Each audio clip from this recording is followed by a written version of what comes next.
নমস্কার বন্ধুরা, তুলিস রেসিপি চ্যানেলে আপনাদের সকলকে স্বাগত জানাই। আজকে বিনা তেলে কি করে চিকেন বানানো যায় সেটাই দেখব। পরিবেশন করছি দই চিকেন। চলুন ভিডিওটা শুরু করা যাক। চিকেন নিয়ে নেবেন পরিমাণ মতো। এখানে আমি 350 গ্রাম মতো চিকেন নিয়ে নিয়েছি। 1 কাপ টক দই নিয়ে নিয়েছি। একটা পেঁয়াজকে 2 টুকরো করে নিয়েছি। কয়েকটা কাঁচা লঙ্কা, রসুনের কোয়া, অল্প একটু আদা নিয়ে নিয়েছি। এরপর সমস্ত কিছুটাকে গ্রাইন্ডারের মধ্যে একটা পেস্ট করে নেব।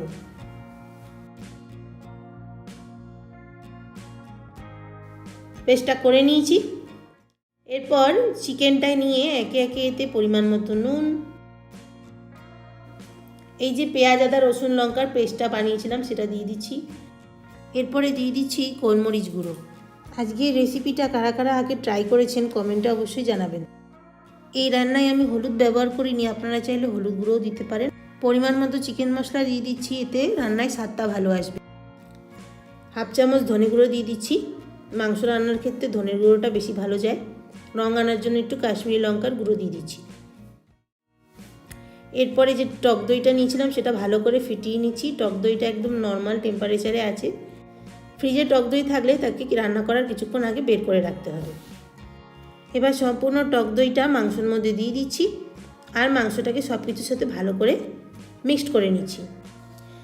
আপনারা চাইলে এর মধ্যে একটুখানি লেবুর রস বা 1 চামচ মতো ভিনিগারও দিয়ে দিতে পারেন। তাহলে দইয়ের সাথে ভিনিগারটা মিশে নিয়ে বাটার মিল্কের কাজ করে আর মাংসটাকে খুবই সুন্দর সিদ্ধ হতে সাহায্য করবে। মাংসটা মাখা হয়ে গেছে। এরপরে একটা লেবুকে কেটে নিয়ে তার অর্ধেক অংশটা মাংসের মধ্যে দিয়ে ভালো করে আবার মিক্স করে নিচ্ছি। এরপরে মাংসটাকে ম্যারিনেট করে 15 মিনিটের জন্য রেখে দেব। 15 মিনিট পরে ফ্রাইং প্যানে তেল দেওয়ার দরকার নেই। ওই যে মাংসর মিশ্রণটা করে রেখেছিলাম সম্পূর্ণটাকে ফ্রাইং প্যানের মধ্যে দিয়ে দেবো। প্রথমে আঁচটাকে 2 মিনিট হাই ফ্লেমে রাখবো। যখন মাংসটা দইয়ের সাথে ফোটা শুরু করে দেবে তখন আঁচটাকে কমিয়ে দেবো। এটা একটা হেলদি পয়েন্ট আছে, কোনো তেল ইউজ করার দরকার পড়ে না। দই থেকেই আস্তে আস্তে তেলটা ছাড়তে শুরু করে দেয়। এর মধ্যে একটা তেজপাতা, একটা দারচিনি ভেঙে দিয়ে দিচ্ছি। স্টার অ্যানিসের কয়েকটা টুকরো দিয়ে দিচ্ছি।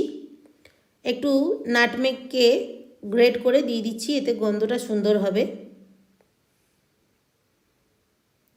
একটা বড় এলাচের কিছুটা অংশকে টুকরো করে দিয়ে দিচ্ছি। সব কিছু দেওয়া হয়ে গেলে এরপরে মাংসের মিশ্রণটাকে হালকা হাতে নাড়াচাড়া করে নেব। ঢাকা দিয়ে রেখে দেবো। রান্নাটা ঢাকা দিয়ে দিয়ে অল্প একটু নাড়াচাড়া করতে করতেই রেডি হয়ে যাবে। এরকম করে ফুটতে ফুটতে 10 মিনিট পরে ঢাকাটা খুলে নেব। দেখুন মাংস থেকে ঝোলটা শুকিয়ে এসছে, কালারটাও খুব সুন্দর এসছে। টক দই থেকে যে জলটা রিলিজ হয় সেই জলের মধ্যেই মাংসটা সিদ্ধ হয়ে রেডি হয়ে যায়। এই রান্নাতে জল দেওয়ারও দরকার পড়ে না আর তেলেরও দরকার পড়ে না। দেখুন 10-15 মিনিট হয়ে গেছে। দেখুন মাংসটা খুব সুন্দরভাবে সিদ্ধও হয়ে গেছে। আমি মাংসটা একটু ভেঙে দেখিয়ে দিচ্ছি।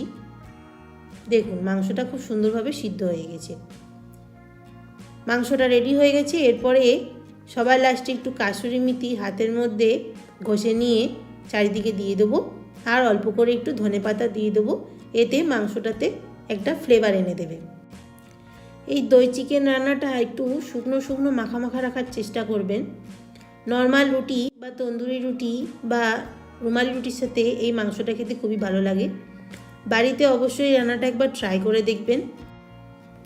আজকের রেসিপিটা ভালো লেগে থাকলে অবশ্যই একটি লাইক করবেন, কমেন্টে জানাবেন কেমন লাগলো, আপনার বন্ধুদের সাথে শেয়ার করবেন। আমার চ্যানেলের নতুন বন্ধু হলে চ্যানেলটিকে সাবস্ক্রাইব করবার অনুরোধ রইল। সবাই ভালো থাকবেন, সুস্থ থাকবেন। Thanks for watching.